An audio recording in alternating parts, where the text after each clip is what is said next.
Hari ini kita akan belajar berkaitan dengan campuran dan macam mana kita nak asingkan satu-satu campuran. Tengok kat sini cantiknya, ais batu campur sedapnya.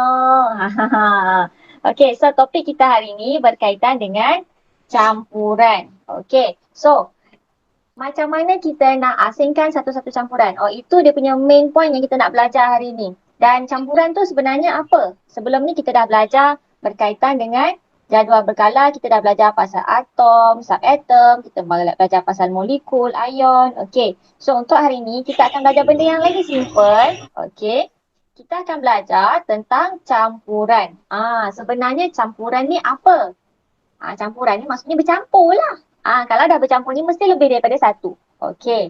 So, campuran terdiri daripada dua atau lebih unsur atau sebatian. Okey. Yang bercampur secara fizikal. Maksudnya kita campurkan dia. Contoh macam cikgu ada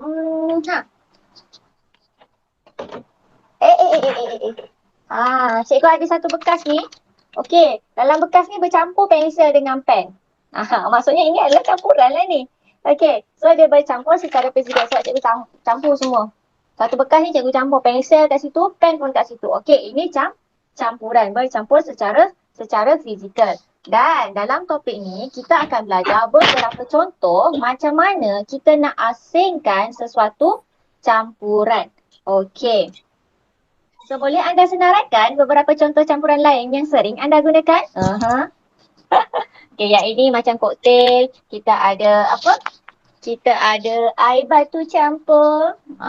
Air batu campur, ABC. ABC, cendol, ayak cincau. Apa lagi benda yang bercampur-campur kita makan? Tapi selalunya kalau kita dah makan, semua campur masuk dalam perut kan? Campuran. Apa lagi benda yang bercampur? Kalau kita nak masak sesuatu. Milo ais kepal. Milo ais kepal. Sedapnya. Sebab dah dapat makanan kat sini kan. Dia dah lama dah tak dapat air batu campur ni. Cikgu, saya dah lapar, cikgu. Air batu campur. Ais kepal. Lepas tu kalau dapat apa, cendol. And then ada air. Jahat cikgu kan. Dia dekat. Ada dekat dengan masjid ada satu kedai, dia jual ABC, ada lagi satu benda yang sedap dia jual, air jagung tau. Dia bukan air jagung tapi ais jagung. Maksudnya dia letak ais, dia letak jagung sekali. So setengah Cikgu, minum. semalam baru saya makan.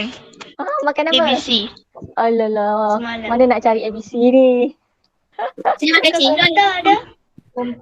Komta? Jauh rumah cikgu nak pergi Komta. Paling dekat pun dekat masjid je lah. Dekat dengan rumah awak. Jauh dengan rumah cikgu. Okey, so untuk hari ni kita akan belajar kaedah pengasingan campuran. Okey, kalau kita ada satu-satu campuran, contoh kalau awak diberi salah satu campuran, macam mana awak nak asingkan campuran tersebut? Okey, so contohnya macam kat sini, kita ada terdapat bagaimana satu campuran tu dapat diasingkan. Kat sini terdapat campuran berbentuk fizikal. Contoh macam kalau kita buat sandwich kan, kita letak macam-macam dekat sandwich tu. Contohlah kan, ada setengah orang dia suka makan kuih tiaw tapi dia tak suka makan toge. Lepas tu dia asingkan toge tu. Macam mana? Macam mana cikgu? Macam mana dia asingkan toge? Contohlah kalau awak makan, lepas tu awak tak suka toge ke, awak ada sayur tapi awak tak suka bawang ke, macam mana you asingkan? Ambil kutip asin-asinnya. Yes, kutip. So itu sebenarnya salah satu cara mengasingkan campuran. Kutip satu-satu guna tangan. So itu salah satu cara untuk mengasingkan campuran. Yes, betul. Ada yang tak suka makan toge, dia akan asingkan toge. Ada yang tak suka makan sayur, dia asingkan sayur. Ada yang tak suka makan bawang. Macam ada adik cikgu. Cikgu suka letak telur dadah, letak bawang banyak-banyak. Adik cikgu suka makan telur dadah, tak nak ada bawang. Tapi dia tak nak masak. Sama. Tapi dia tak nak masak telur. Sedap. Tak sedap. So, cikgu hormati orang yang makan telur dadah tak suka bawang. So, awak sama je macam adik cikgu. Macam saya cikgu, masa akan bubur bawang saya cakap jangan.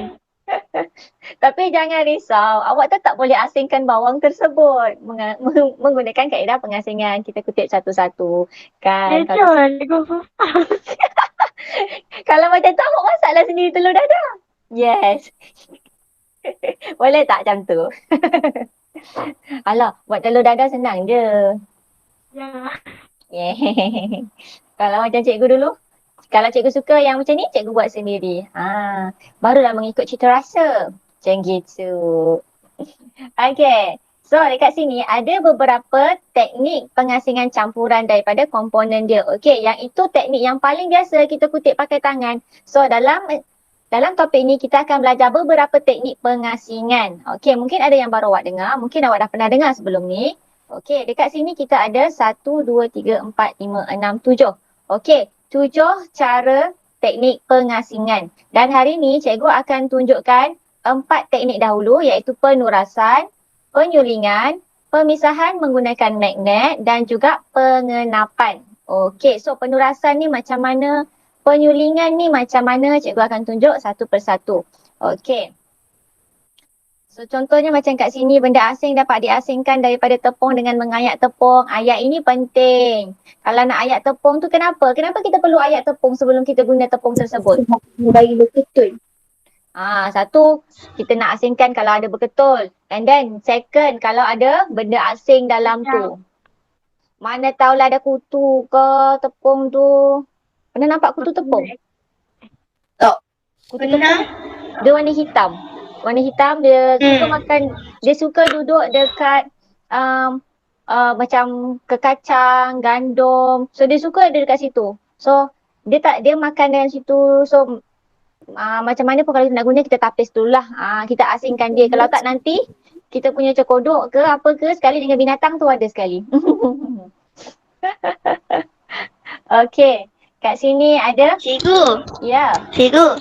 Ya. Dalam beras pun ada kan cikgu? Yes, beras pun ada juga. Paling selalu jumpa dekat beras.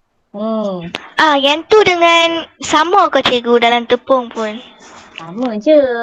Dia sebenarnya kutu yang sama sebenarnya kita boleh jumpa dekat tepung, dekat beras, dekat kacang-kacang, dekat spaghetti pun boleh. Sebab semuanya tu bahan asas dia sama. Tu makanan dia. Sebab cikgu pernah tahu. Kan masa PKP tahun lepas, kan cikgu balik kampung lama. Lepas tu cikgu ada satu box untuk makanan kering. So, dekat situ ada satu bahagian tepung, okey. Dah ada kutu tu tau, cikgu tak perasan. Lepas tu dia membiak, awak tahu tak? Dia membiak, dia pergi dekat cikgu punya tepung lain. Tepung gandum ada, tepung jagung ada, tepung beras ada, kacang pun ada. Lepas tu dekat cikgu punya spaghetti pun ada, habis semua makanan tu rosak. Sebab dia dah terlalu banyak. Semua benda dia makan. So, satu bekas tu penuh dengan makanan kering. So, cikgu terpaksa buang sebab dia dah terlalu banyak. Itulah PKP. Tu tahun lepas lah. Sebab cikgu kan PKP tahun lepas, cikgu balik kampung. Lepas tu cikgu duduk kat kampung 3 bulan. So rumah cikgu kat Penang, cikgu tinggal 3 bulan. Habis semua makanan-makanan tu. Rosak. Tak boleh buat apa dah. Okey, sambung semula. Okey, teknik pengasingan campuran dia bergantung kepada sifat-sifat fizik dan juga keadaan jirim bahan yang terkandung dalam campuran. Okey, sifat fizik ni maksudnya macam mana? Dia boleh larut dalam air ke tidak? Okey, so itu antara sifat fizik. Dia boleh larut dalam air ke tidak? Takat lebur, takat didih dia tinggi ke rendah? Ketumpatan dia tinggi ke rendah? Itu sifat fizik. Kalau keadaan jirim, tengok dia punya keadaan. Dia ni dalam keadaan pepejal ke, cecair ke, gas ke? Itu keadaan jirim. So kita kena tengoklah keadaan jirim dia macam mana. Okey. So, bahan yang hendak diperoleh daripada campuran. Okey. So, next thing yang kita perlu tahu, apa yang kita nak sebenarnya. Okey. So, contoh paling simple. Ini buat kopi. Kalau buat kopi, mesti kena tapis. Kenapa kena tapis? Sebab kita tak naklah minum sekali dengan sedap dia. Kalau macam teh, kalau dululah orang dulu-dulu punya teh, dia tak ada teh uncang tu tau. Dia punya teh tu teh yang macam daun tu. Dia ambil kacang. Lepas tu setiap kali nak minum dia kena tapis dahulu. Kalau tak habis dengan sedap-sedap daun-daun teh tu sekali kita terminum. Okey. So dekat sini kita kena kenal pastilah apa yang kita nak. Kita nak minum air teh ke? Kita nak makan sekali dengan sedap daun teh? Okey. So itu kita kena kenal pasti apa yang kita nak. Bahan yang hendak diperoleh. Okey.